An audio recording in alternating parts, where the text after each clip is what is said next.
who is one of the rising stars of his generation of geometric analysts. And we're very fortunate to have persuaded him to come to McGill.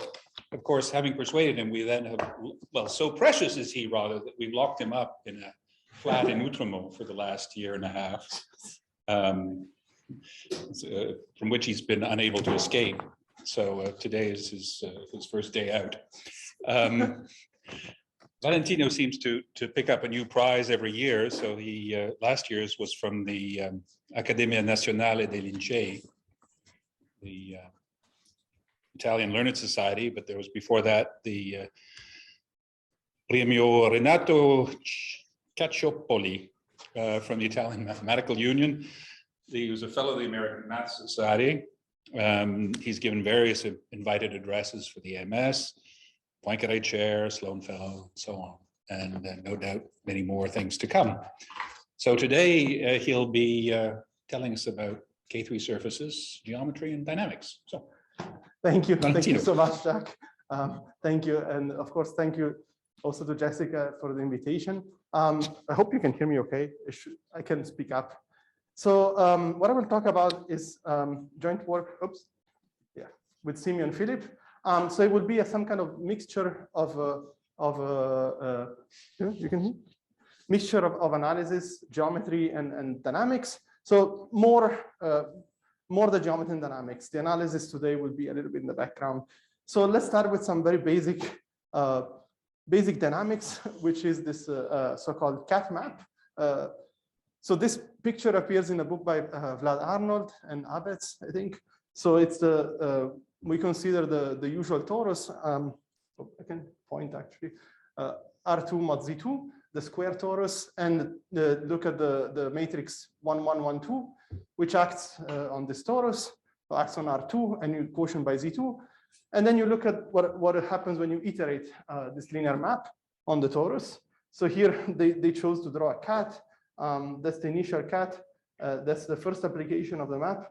And then you have to put it back into the torus. So that's this bottom square is one application of the map, and then 2 applications and 3 applications. So the cat is getting squished and stretched in one direction and shrunk in the other direction.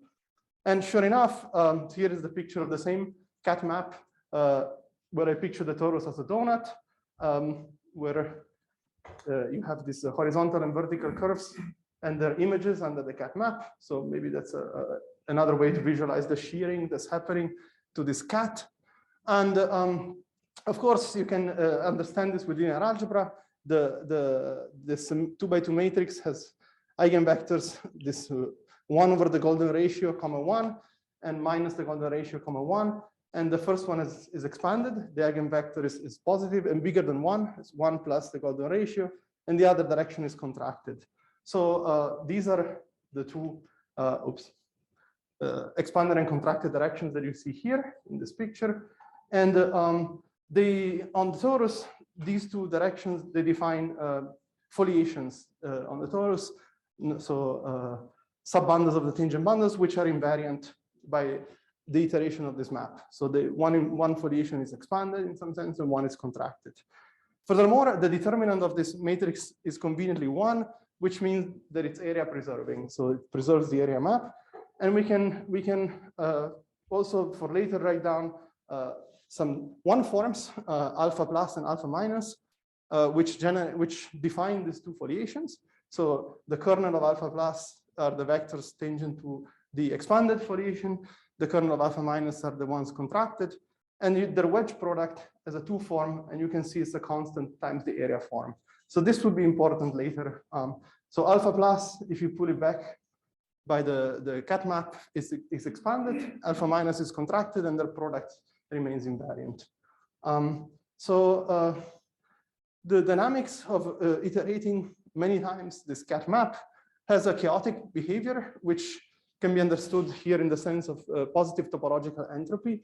So the H is defined, the precise formula is here. So basically, you look at you fix some epsilon, and you look at orbits under iterates of length n.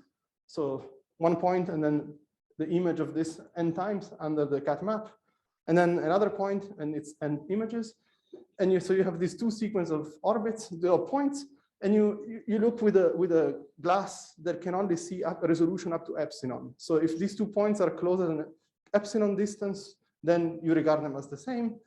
And then you see how many orbits you can truly distinguish with precision epsilon.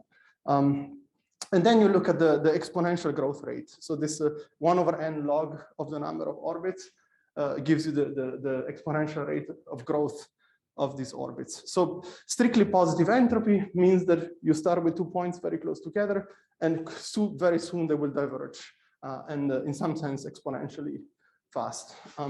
While zero entropy, in some sense, means not so chaotic and perhaps more orderly. So this map has strictly positive entropy that you can compute.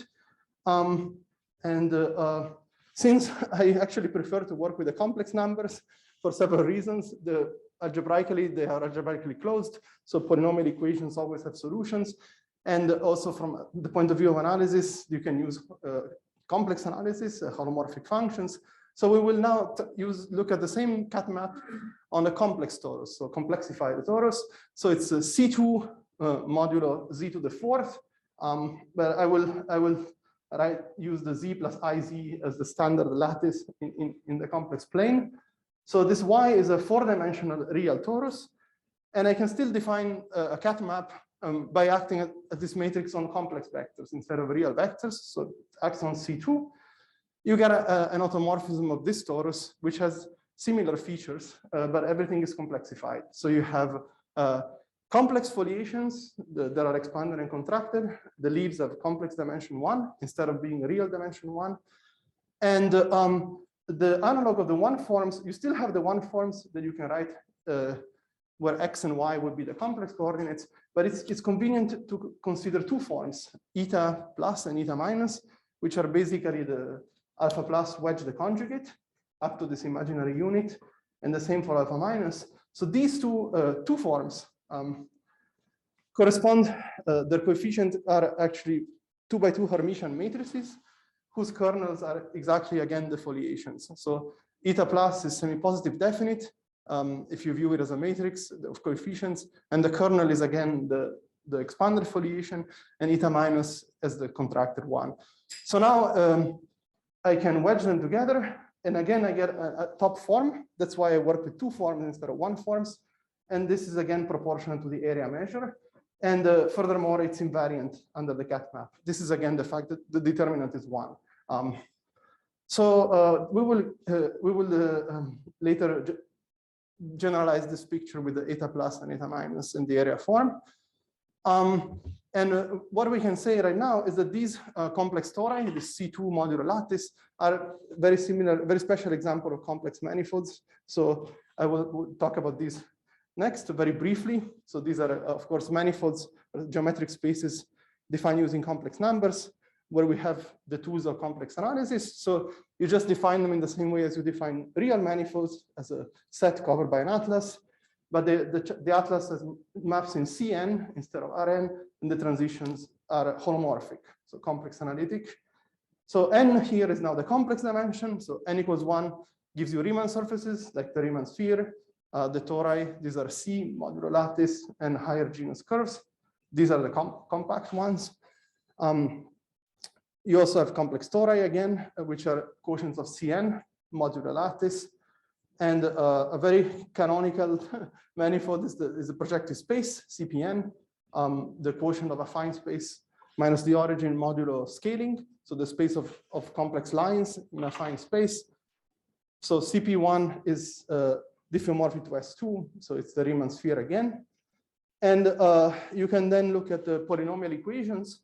If you have finally many homogeneous polynomials in big n plus 1 variables, they define a zero locus in the projective space CPN, the common zero locus. And provided that this is smooth, which is just some generic condition on the partial derivatives of the polynomials, then the zero locus is also complex manifold compact. And these are, of course, smooth projective varieties over the complex numbers. For example, you could look at these Fermat type complex curves in CP2 the sum of the d powers equal to 0. So again, oh, sorry, over the reals, oops, go back. For example, for d even over the reals, you wouldn't have any solutions, but over the complex you do. That's why complex numbers are helpful here. Oops, yes, good luck to me. All right, so one nice class of complex manifolds that is in the title of the talk are K3 surfaces. So complex tori have the property that they have a never vanishing holomorphic n form. So this is just on Cn, dz1 wedge dzn, where zj's are the usual coordinates. This is an n form, and the coefficient function is 1, which is holomorphic, and it's invariant by translations by the lattice. So this descends to a holomorphic n form on the torus, which is clearly never 0. And when n is 1, possessing a never vanishing holomorphic 1 form characterizes tori, which in this case become the same as elliptic curves. Of course, fixing an origin, C mod lambda for me is the torus. However, when n is 2 or more, having a never vanishing holomorphic n form does not characterize tori. So tori do, but there are other manifolds. In particular, a K3 surface can be defined as a complex surface. So complex dimension is 2, real 4 manifold, which has a never vanishing holomorphic 2 form and is simply connected. So completely different from a torus from that point of view. The name K3 came from André Weil, en honneur de Kummer, Keller, Kodaira, et la belle montagne K2 au Kashmir. So that's what he wrote in his commentaries of the collected papers. So here are some examples of K3 surfaces with some more or less bogus pictures. So the first examples that were found are quartic surfaces. So 0 locus of 1 homogeneous polynomial of degree 4 in P3, CP3, assuming that it's smooth. This is a K3 surface, and this is some kind of cheating picture of that, of this Fermat surface. This was done by physicists, so they had some method to take this 4-dimensional object and take some slice that's 2D and project it so that it gives you this picture. This is only some kind of moral indication of what it should look like. This one here is much less moral.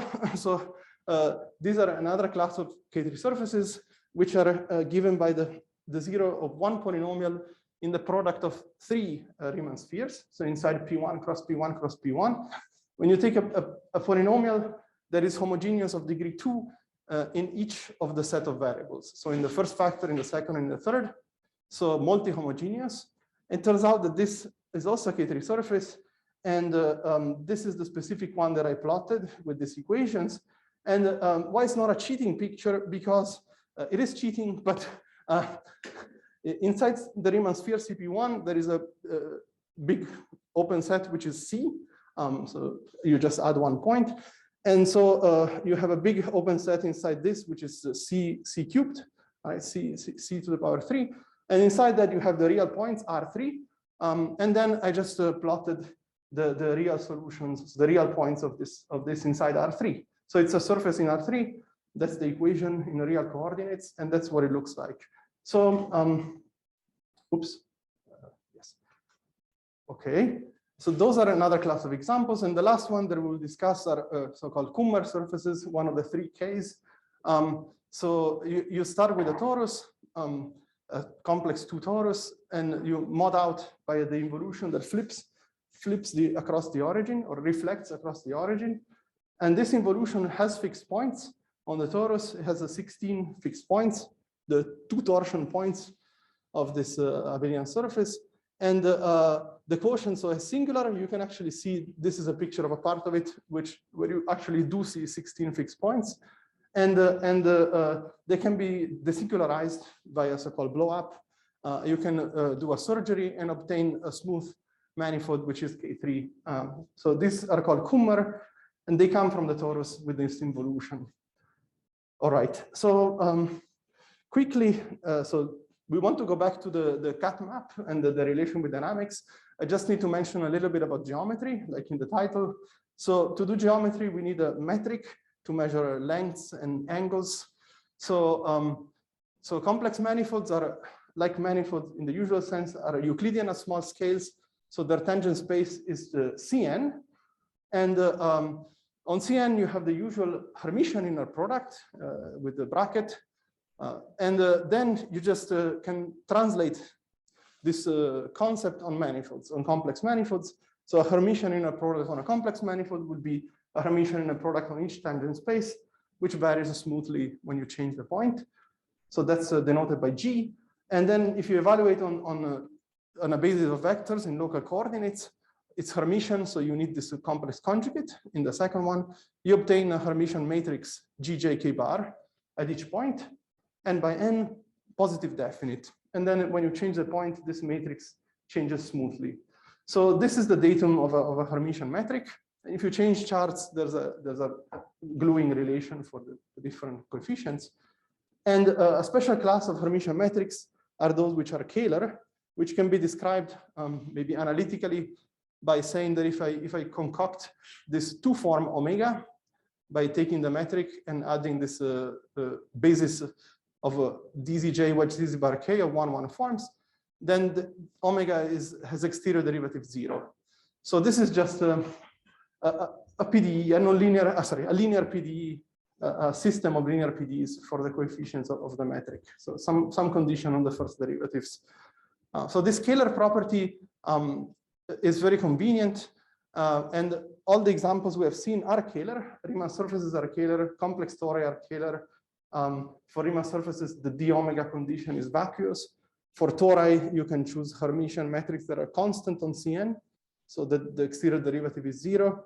And the projective space has an explicit Kähler metric has the name of Fubini-Studi, which can be given as 2 derivatives of the log of the norm squared on the affine space above.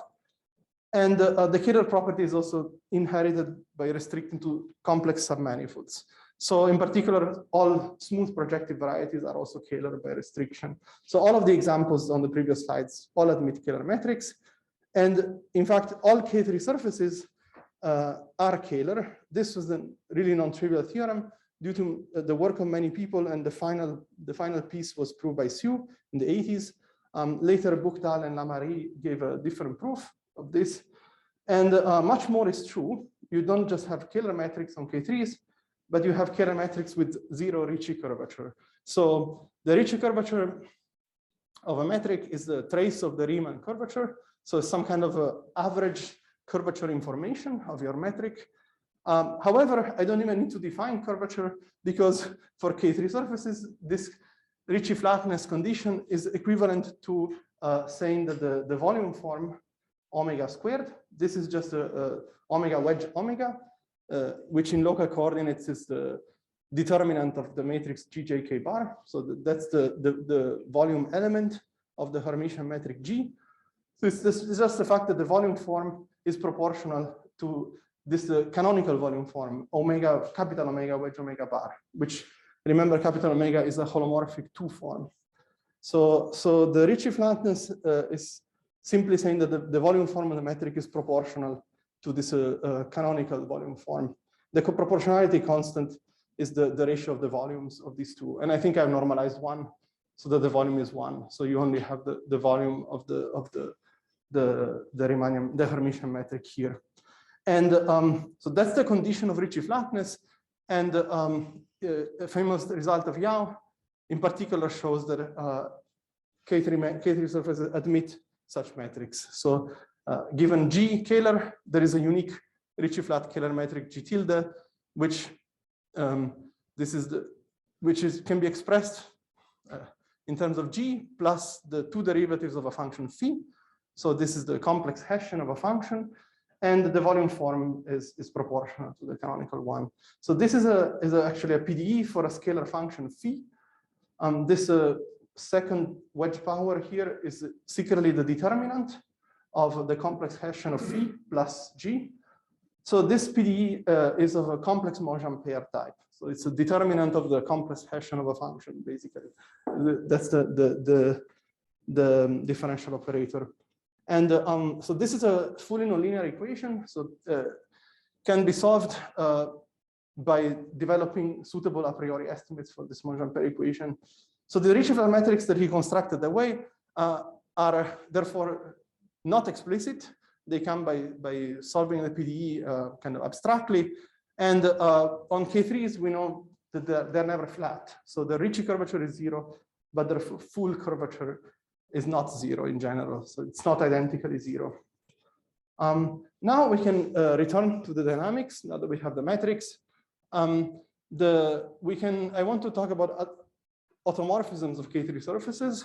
So there is one cheap way to obtain automorphisms of K3s going through the Kummer. So if you start with a complex torus, Y, and take, for example, the cat map from before, here's the picture again. From the torus, you can quotient by the involution and then do this resolution. And it can be shown that the automorphism, the cat map, lifts to an automorphism of the associated Kummer K3 surface X. So this will be called T. And the entropy doesn't change. This entropy, topological entropy of the Kummer automorphism that you get is the same as the one of the cat map. And that can be computed explicitly by a non-trivial result of Gromov and Yomdin that I will allude to later.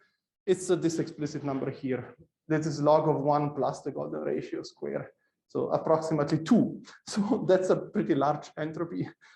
And more generally, so this is the one of the cat map, but this works for all tori Y. It doesn't have to be this square torus, and any affine, basically linear automorphism of the torus. So any matrix like this that has determinant 1 is would work, and you would get an automorphism. I mean, it has to map the torus to itself. So you need to have an automorphism of the torus, and then you perform this Kummer construction, and you obtain a K3 surface with an automorphism.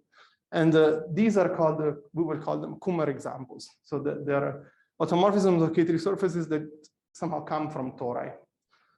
And here is a much more interesting one, which was discovered by Barry Mazur and Joe Silverman in the 90s. So when you take one of these 2-2-2 hypersurfaces in P1 cubed with a generic polynomial P, then you can do the following geometric construction. Just think of this inside a C3 or R3 if you want, and take a point P, which is this blue dot, and intersect it with a line parallel to the x-axis, and then one with the y-axis, and then one with the z-axis.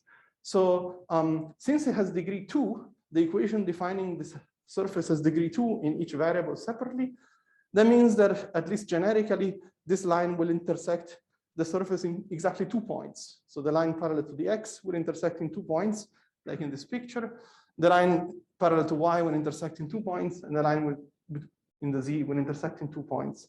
So you can define 3 involutions by mapping your point P to the other points of intersection, 3 of them.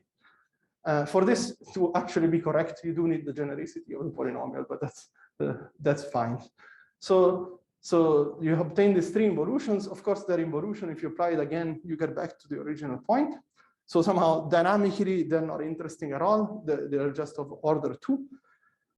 You can try to compose them. So if you compose 2 of these involutions, for example, the sigma 1 and sigma 2, then you can see from the picture, the orbit of the point will never leave the plane parallel to the xy plane, like in the second picture. You will always, because they're always intersecting with lines parallel to the x and y axis. So the dynamics of this composition of 2 of these involutions will happen all inside this blue curve here, for example. When you start on a point on the blue curve, you will still remain on the blue curve. So in particular, the entropy has to be 0.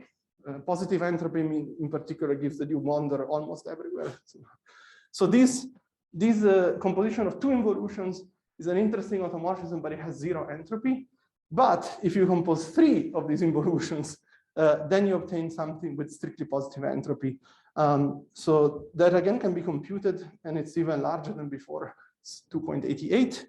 So this is a picture from Kurt McMullen, who did some numerics on these surfaces. So in this picture, you see some red dots. That's the orbit of 1 point, which appears to be pretty much equidistributed. Probably you cannot even see, but there's some kind of red haze in the picture. And then there's some blue thing that wraps around. That's the stable manifold of the center of the picture. The center of the picture is a subtle fixed point. And the blue points are all those that will converge to that point under forward iteration of the map. So the stable manifold has some kind of fractal structure winding around. So the dynamics of this composition of three involutions is very interesting, even though it's the construction of the map is extremely elementary. And I should add that these examples are not Kummer. 1P is generic, so they're not Kummer. And the three involutions actually generate a copy of the free product of three Z mod 2s inside the automorphism group. So each involution generates a Z mod 2 because it's of order 2, and they have no relations among them. So you can compose them any ways you want. There are no relations. That gives you the free product inside the automorphism. So it's a huge group, all right? And the automorphism group of this K3 contains this huge free product. The last example, unfortunately, there is no picture for reasons that I will explain. There is only a cheating picture that I will tell you. So McMullen in 2002, using the so-called Torelli Theorem that I don't have time to discuss, it's one of the basic theorems about K3 surfaces, constructed examples of K3s with an automorphism with positive entropy, which has a Siegel disk, which means that you have some open set which is isomorphic to a bidisk, a disk across a disk in C2, which is preserved by the automorphism. And so on this bidisk, your automorphism is conjugated to a rotation, and it's an irrational rotation of the bidisk, which is just what I wrote here. Z1, Z2 goes to alpha Z1, beta Z2, where alpha and beta have modulus 1, but they are somehow not algebraically related. So alpha, beta, and alpha, beta, that none of them is a root of unity. This is this irrational rotation. So he shows that these K3s are never projective varieties. So they never come from writing down equations in projective space, which means, unfortunately, I cannot draw any picture because there is no equation. So the picture here is a picture of a Siegel disk in one complex variable that you can draw. So you can see it's some domain which is indeed isomorphic to a disk, but you can see that the boundary here is very fractal, and these circles are orbits of your automorphism, which looks like a rotation. So you should imagine this in 4D, but that's the picture to have in mind of the Siegel disks. Now some general discussions. We saw now some examples of K3 surface automorphisms. So some general discussions. So let's take an arbitrary K3 with an arbitrary automorphism T.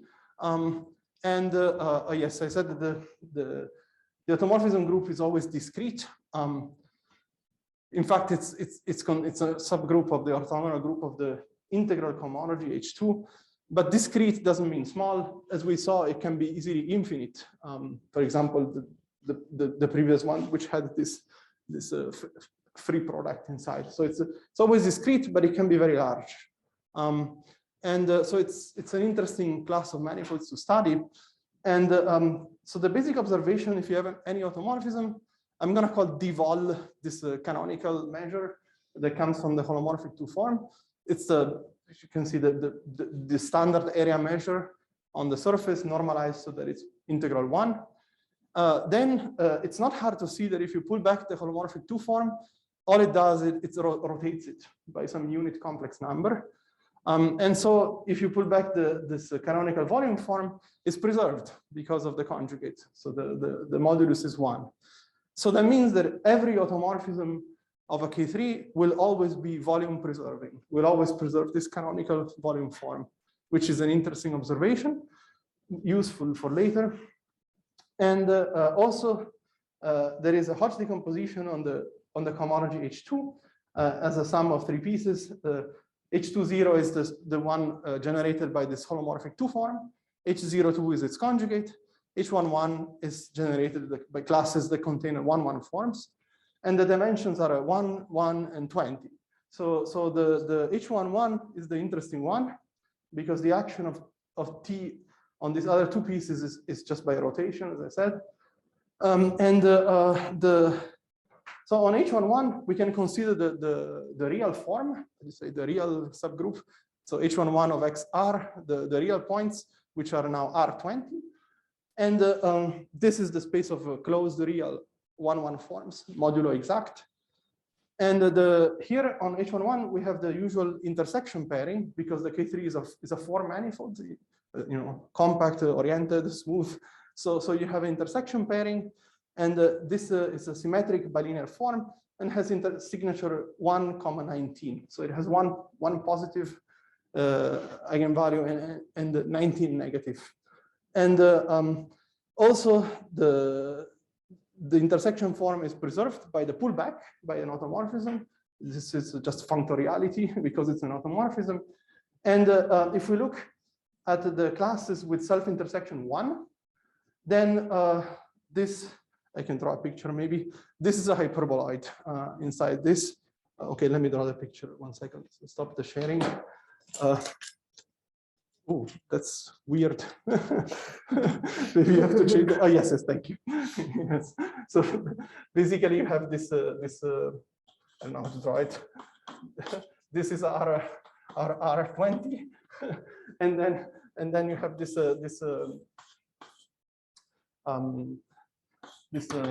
inner product or bilinear form with signature 119. So this is the light cone of classes whose square is 0. C here is a class in H11. And then here you have this hyperboloid here and here. So these two are the classes with square, say 1. Okay, so this is the picture to keep in mind. And I will choose one of these two sheets of the hyperboloid. For example, for the top one in this picture. And that will be a model of hyperbolic space. So let me go back to the screen share. Yes, here. Okay, good. So I picked the sheet that contains the class of a killer metric up to scaling, so that the self-intersection is 1. And the action of the automorphism T by pullback preserves the sheets.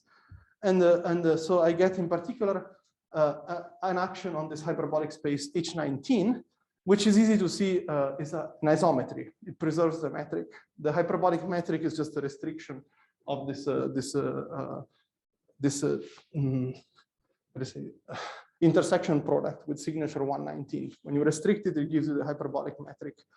So the upshot is that to a K3 automorphism, one associates a hyperbolic isometry of 19-dimensional real hyperbolic space.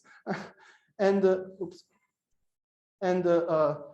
now there's some basic fact in hyperbolic geometry that isometries of hyperbolic space can be classified into 3 classes. This is a picture in H2, which is much easier to draw. The elliptic ones, they're the ones that have a fixed point inside hyperbolic space. And then the parabolics, they have a unique fixed point on the boundary of hyperbolic space. And the hyperbolic or loxodromic that have two fixed points on the boundary. And so then the remarkable theorems due to Cantat, Serge Cantat, and Gromov and Yomdin gives you an understanding of what these 3 cases are. So the Cantat showed that the isometry is elliptic if and only if the automorphism has finite order. So when you iterate it some number of times, finally you get the identity. Those are not interesting for the dynamicists. And T star is parabolic, the second picture, if and only if T has infinite order and it preserves an elliptic fibration. So the K3 surface fibers over the Riemann sphere, the generic fiber is an elliptic curve, and the pi maps each fiber to itself. These are dynamically interesting, but they have entropy 0. So for this talk, they should be disregarded. And then finally, the third case, the hyperbolic, happens if and only if you have positive topological entropy. So that's the case we are going to look at from now on. So in fact, Gromov and Yomdin give a formula for the topological entropy. It's the logarithm of the spectral radius of T star on H11. So that's why it can be computed, like all the examples before. And now we should look, therefore, at these two fixed points on the boundary of hyperbolic space. So let's take one of these K3 automorphisms with positive entropy. So the picture in this hyperbolic space is the hyperbolic picture, loxodromic. So let's call eta plus and eta minus these 2 points here. So what follows from the picture here of this hyperbolic isometry is that if you take any Kähler form omega and you start to pull it back by iterates of your automorphism, and at the same time you divide by the exponential to n times the entropy, so it's a renormalization factor, then it's easy to see by linear algebra, basically the Perron-Frobenius theorem, that these classes, these points will have a limit. And when you look in this hyperboloid, it's exactly this eta plus. It's attractive under iterates forward, modulo this rescaling. And this class now becomes an Eigen class. So if you pull it back, it's e to the entropy times eta plus, which is the spectral radius, as I said. And similarly, if you look at the inverse automorphism, you get eta minus, which is also an Eigen class with a reciprocal eigenvalue, e to the minus entropy. And these classes are on the boundary. So like in this picture here, they're on the light cone. So their square is 0. The intersection form is 0 on them. So they square 0, and you can normalize them so that the intersection between them is 1. And they're not rational. They're irrational classes. Now I would like to find some representatives for these classes. And turns out that we have to settle for singular objects. So as I said earlier, a Kähler metric omega is a smooth 2-form whose coefficients g, j, k bar are smooth and positive definite. This is the Hermitian condition, and it's closed. Now, what if I relax the smoothness? I could look at a similar object where the coefficients are just distributions. And the exterior derivative condition still makes sense in the weak sense. And the semi-positive, this positive definiteness usually is relaxed to semi-positive definiteness. And this is understood again in a weak sense. So these objects are called closed positive 1-1 currents.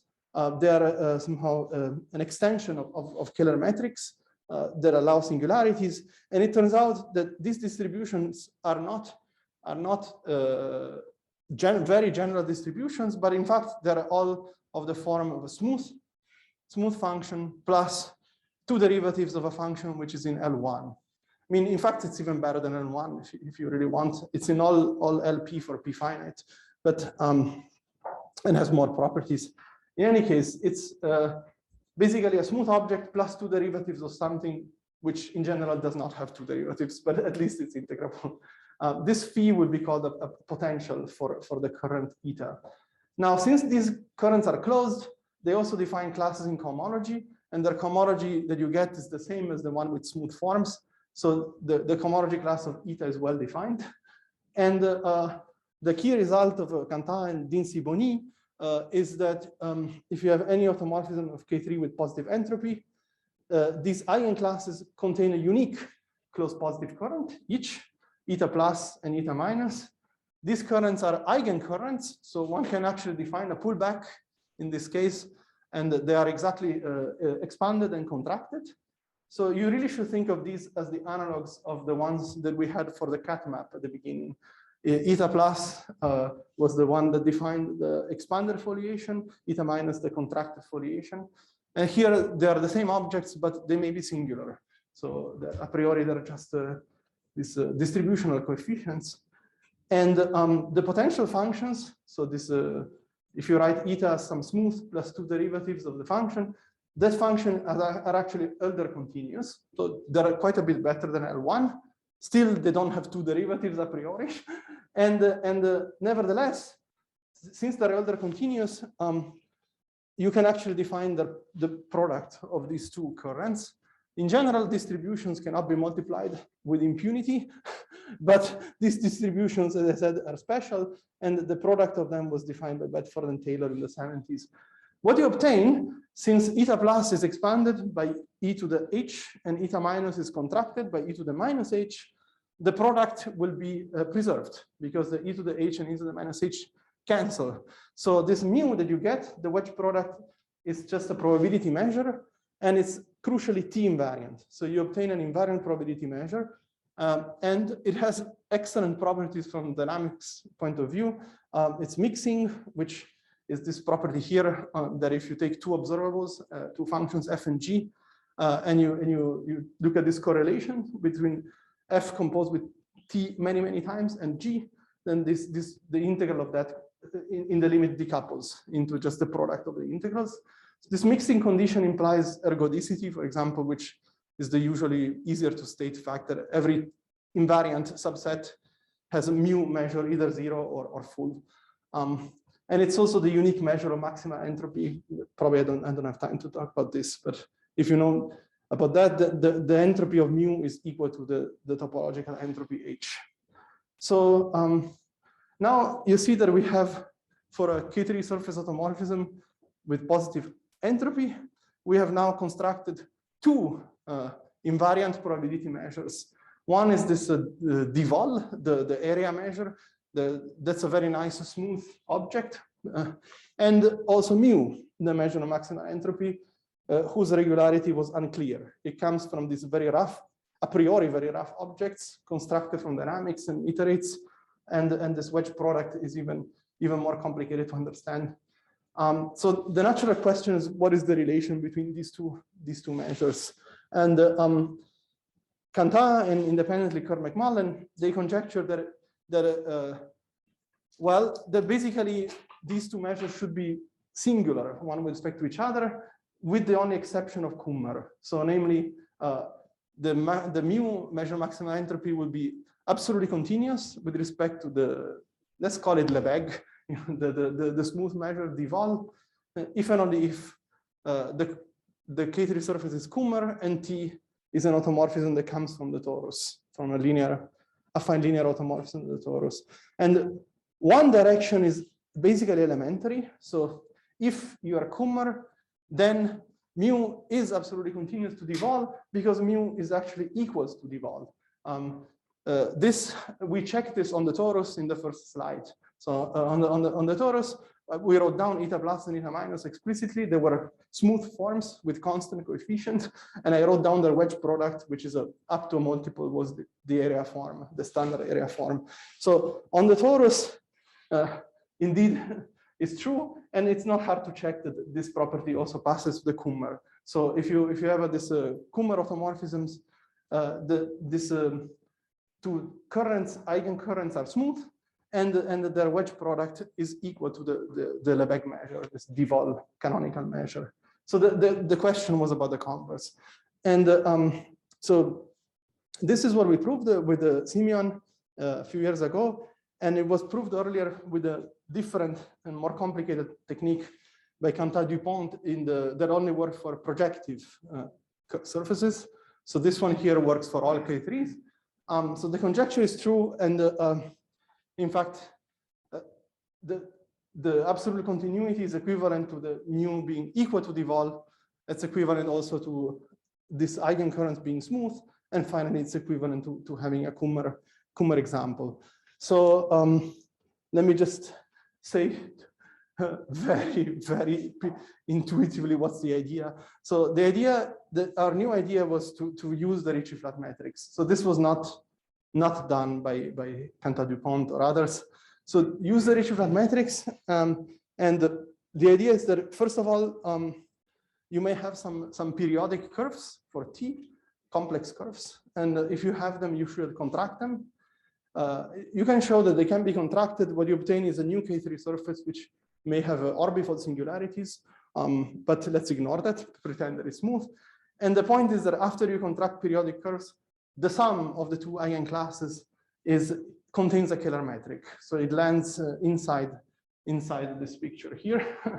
so it's inside the Kähler cone. And so then you apply Yau's theorem, you can find a Ricci flat metric omega, which is homologous to this sum of the two eigencurrents.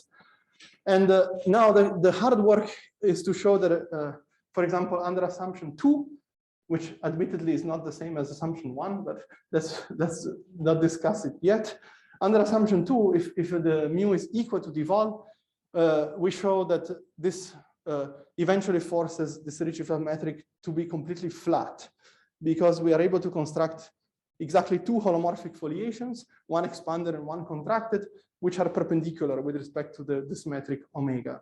So it's easy to see that once you have these two foliations that are perpendicular, the metric has to be flat. And once a Kähler metric is flat, it's easy to conclude. Your manifold will be finally covered by a torus, and you can easily get that you were coming from a torus. So the hard part is to use assumption 2 to construct these two foliations. And of course, assumption 2 isn't the same as assumption 1. There is another further argument to show that 1 implies 2 in general. So anyway, the point is somehow that you can use Ricci-Flat metrics on K3s to say something and prove something new in dynamics.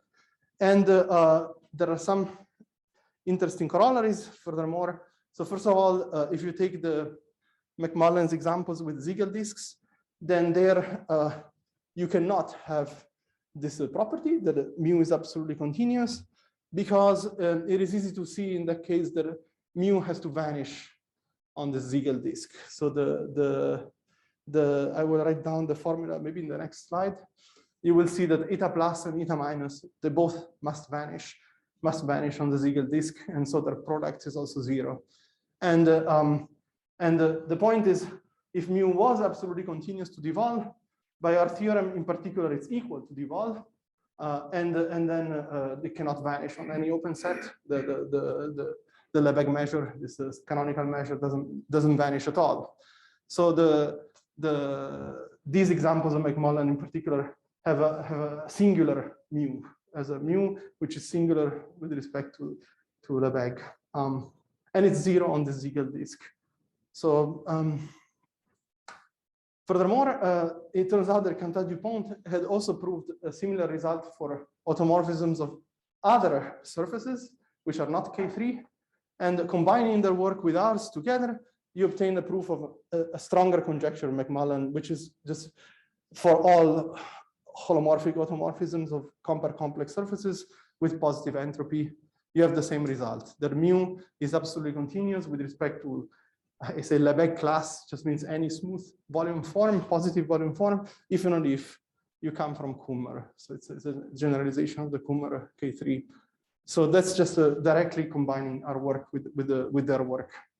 So it turns out that basically the only other case they had to deal with is automorphisms of rational surfaces, which are projective. And the relation between this dynamics and geometry of Ricci-Flat metrics also goes backwards in the following way. So if you have one of these K3 automorphisms with positive entropy and fix a Ricci-Flat metric omega, which exists by Yau, it has this volume form here. Then the idea is that you can apply your automorphism and iterates to your metric and stretch it, right? Pull it back by these automorphisms. And if you pull it back n times, it's good to renormalize by this same normalization factor of e to the n times the entropy. This makes it so that the cohomology class doesn't drift off to 0 or infinity. And this is just a sequence of Ricci-Flat metrics now that depend on n. They are all basically, so you see, they're pullbacks of a fixed one. So they are a modular rescaling. Modular rescaling, they are just isometric to the fixed one. So somehow it's the same metric viewed in a different gauge, but the gauge comes from iterating this automorphism that has a chaotic behavior. So it's somehow stretching the metric a lot in some directions, compressing in some other directions. And the cohomology class of this, I think it was a few slides before. Yes, here. If I pass to cohomology, I told you earlier by this Perron-Frobenius, you converge to the cohomology class of eta plus. And this theorem tells you that eta plus has a unique closed positive current, which is this Eigen current. And it follows that up to subsequences, these Ricci-Flat metrics will always have a weak limit, and the weak limit is forced to be eta plus. So you will always well, since the cohomology class is converging, standard theory tells you that you can always pass to a weak subsequential limit, which will be a closed positive current in the class of eta plus, and that's unique. So it has to be eta plus. So the Ricci-Feld matrix twisted and rescaled, they actually converge in the weak topology to this dynamical object, eigencurrent eta plus. And from this, you can see that the regularity properties of this eigencurrent eta plus correspond directly to uniform estimates for this family of Ricci-Feld matrix. So, which I didn't write it, correspond to uniform estimates for solutions of Monge-Ampère equations that depend on the parameter n.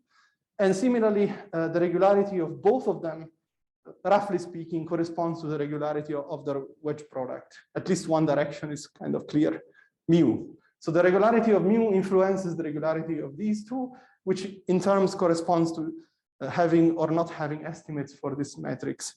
So the corollary then is that if you're not Kummer, so you have K3 automorphisms that are not Kummer, like this 2-2-2 examples, then this sequence of Ricci-Feld matrix cannot converge nicely. So certainly not locally smoothly or even locally uniformly away from, for example, any closed analytic subvariety. This is some kind of technical condition. If you want, just say everywhere.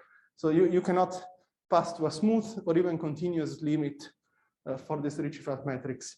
So in other words, you have a family of these Monge-Ampère equations on a fixed K3, which where you fail to have uniform estimates. That maybe doesn't sound that surprising, but actually it is surprising in some sense, because there is a very similar setup where your limiting class comes from elliptic fibration, where you do have these estimates that I proved with other people. So it's actually quite delicate, the question whether the Ricci-Feld matrix will have a uniform bounds or not.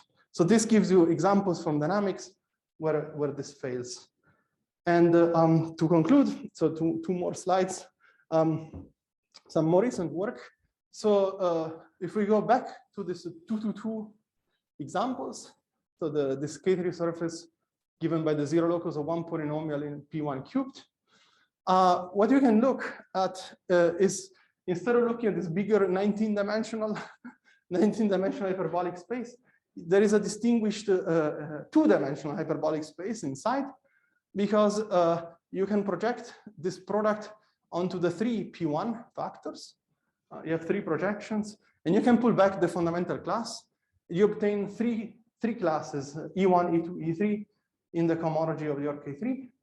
And now, if you take their span, they span R3, I mean, a 3-dimensional affine space, and inside is R20. And if you look at it inside this hyperboloid, what you see is a model of H2 now instead of H19. And I can picture it. Here is H2. So the E1 is, for example, this point here at the vertex. It's on the light cone. The self-intersection is 0. E2 is at this vertex down here, and E3 is at the vertex down here. So together they give you the vertices of this equilateral ideal triangle, pictured in black. And then if you apply the involutions, sigma 1 pull back, sigma 2 pull back, sigma 3 pull back, they act on this H2, and they are exactly the symmetries of this tiling here of Escher memory. So it's a sigma 1 would be the reflection across this side, so it will map this black triangle to the white triangle here. Sigma 2 is the reflection here. Sigma 3 is the reflection here. And then you can keep applying them and you keep reflecting. So you can see, for example, the automorphism T is sigma 1 composed sigma 2 composed sigma 3. So it corresponds to this mapping to maybe this one here. So you can follow what is going on. Then the two eigencurrents, eigenclasses are not pictured here, but they are indeed the eta plus and eta minus. They are somewhere on the boundary of this picture. They belong to this H2, to the boundary of this H2. So there are two very specific classes on the boundary of this picture, the ones coming from the dynamics. And the question we had with Simion is, can we understand the other classes on the boundary? So not just those two special ones, they come from this composition of those three, but all of the boundary. And the theorem is yes, so it's from this here. I will only state it for this 2 to 2 here, but there is a more general version that works for many more K3s. So there is, for this 2 to 2 here, we can find a canonical family of closed positive currents eta alpha, which depend on alpha. Alpha is just parameterizes all the points on the boundary of this H2. So alpha here runs among all the classes, cohomology classes that belong to the boundary of this. So they have a self-intersection 0, they're in the light cone. And to each of these classes, we associate a canonically a closed positive current in that class, eta alpha.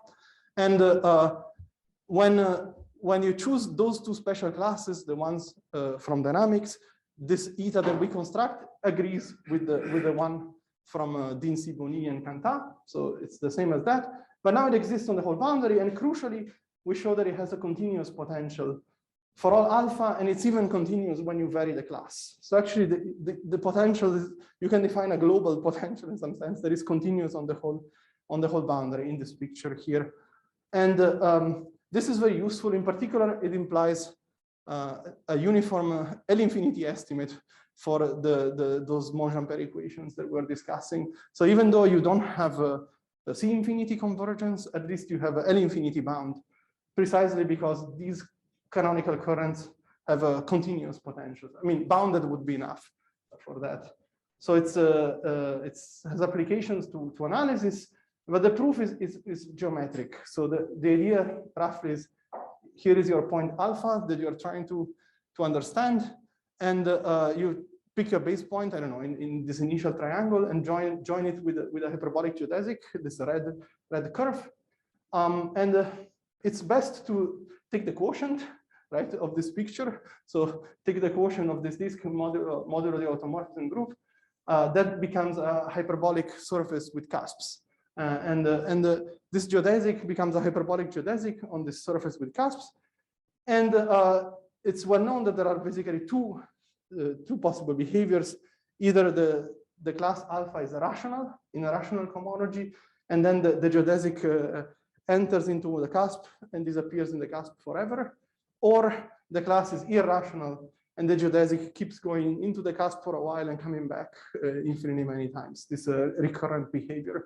And once you have that, basically you have to follow which of these black and white areas the curve enters and exits, and you will find a sequence of elements of the automorphism group that you have to follow this red path, and then you glue some basic estimates for this sequence of automorphisms. So the one has to discuss separately the case when you're into the cusp or recurring back, and that's the key difficulty to treat those separately, since they have rather different behaviors. But finally, you can glue those estimates and you obtain this current here. I should say that we also extend this to some more arithmetic flavor objects, which are called the heights. When your K3 is defined over a number field, it turns out that you can copy paste the construction of these currents to construct heights for these classes on the boundary as well. And the proof is roughly the same. All right, so I think I will stop here. Thank you all in present or remote for attending. Thank you.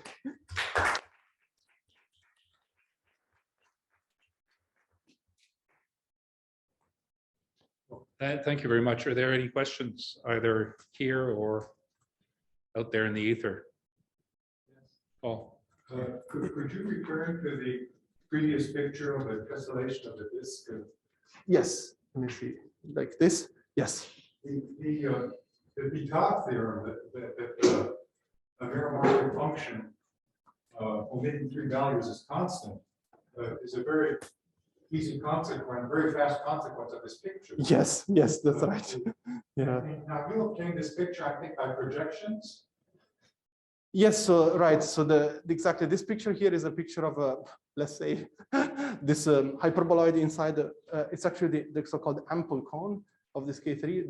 The span of these 3 special classes is the ample cone, and then it's a picture of the action of the automorphism group of this K3, which actually I should say is really equal to the free product of the Z2s. So it's the picture of the action of this free product of Z-mod2, free product, Z-mod2, free product, Z-mod2, acting on this hyperboloid inside the ample cone. And yes, it turns out that for this specific one, you exactly get the same picture, this ideal triangle. I'm just wondering whether you can inverse these projections and whether you can, by some sort of lift Picard's proof to obtain something related in higher dimension. I see. Yeah. I mean, that sounds more like some kind of hyperbolicity type statement. Like, I mean, this, I just say this quotient, the quotient of this picture is a hyperbolic surface. I mean, that statement at least is true in general. That well, let's say for K3 surfaces, it's true that not just this 2, 2, 2. If you look at the analog of this disk, which will be the probably higher dimensional hyperbolic space, maybe not H2, but it could be up to H19. Then you can always find a rational polyhedral fundamental region for the action of the automorphism group. So you will always be able to draw some kind of disk here, like this, but it may be bigger than 2-dimensional. It may be up to 19-dimensional, and you will always have the analog of this black region. So a fundamental domain whose endpoints are rational. So it's a rational fundamental domain, and the action of the automorphism group will generate a similar picture. And if you take the quotient, you will get of the fundamental domain modulo the action. You will get always a hyperbolic manifold with cusps. So I mean, to me, the Picard theorem has to do with the fact that manifold is hyperbolic in the usual sense. So I think that part generalizes that you always obtain a hyperbolic manifold with cusps as the quotient of this picture coming from the automorphism group acting on the cohomology of the K3. Yeah, this picture is not due to us. It was I think a Stark was the one who proved that you can find this fundamental domains like here, and it's conjecture that you have this also in higher dimension. This is this Kawamata-Morrison cone conjecture for Calabi-Yau manifolds. So there is a conjecture that there should be some related picture for higher dimensional relatives of K3s, which are Calabi-Yaus. And but that's in general still open. Yeah. But yeah, that's pretty much all I can think of related to this picture. Jessica, are there anybody? No questions from the virtual audience. Oh yes, there was one, but it's you, right? Yes. Let me pull that. I was wondering, in the non-Kummer case, what do these cards look like? Yes, that's a good question. I think what's his name? Are they concentrating on something, or are they just sort of? Yes, so I think they're more or less concentrating on this blue picture here. Yes. So and what is the blue thing? Yeah, this was a stable manifold. So okay. So of this hyperbolic saddle point at the center. So in general, yes, you can construct this current also by taking limits using the hyperbolic fixed points of the automorphism. So yeah, I think this blue is a good approximation of what it looks like. So it's not very regular. It has a, how do you call it? Not a really foliated, but laminated structure. So it has some structure that is weaker than a foliation in general. It's called the lamination. So they have this kind of many sheets folding one close to the other, like in this picture here. But otherwise, they're pretty nasty. So in general, we only know that there are two derivatives of something called their continuous. So that's, I think, in general, this should be the optimal regularity that you can expect from the analytic viewpoint. And yeah, the best geometric information is that they have this laminarity structure. So locally, you can find boxes where it looks like essentially a weighted sum of these sheets, one close to the other, like this, weighted by some transverse measure. But yeah, it's not pretty. Yes. So basically, either they're extremely nice and then you're a Kummer, or otherwise they're very messy objects. Okay, thank you. Any other questions? No, well, again, thank you. It's a beautiful talk. Thank you all. Thanks.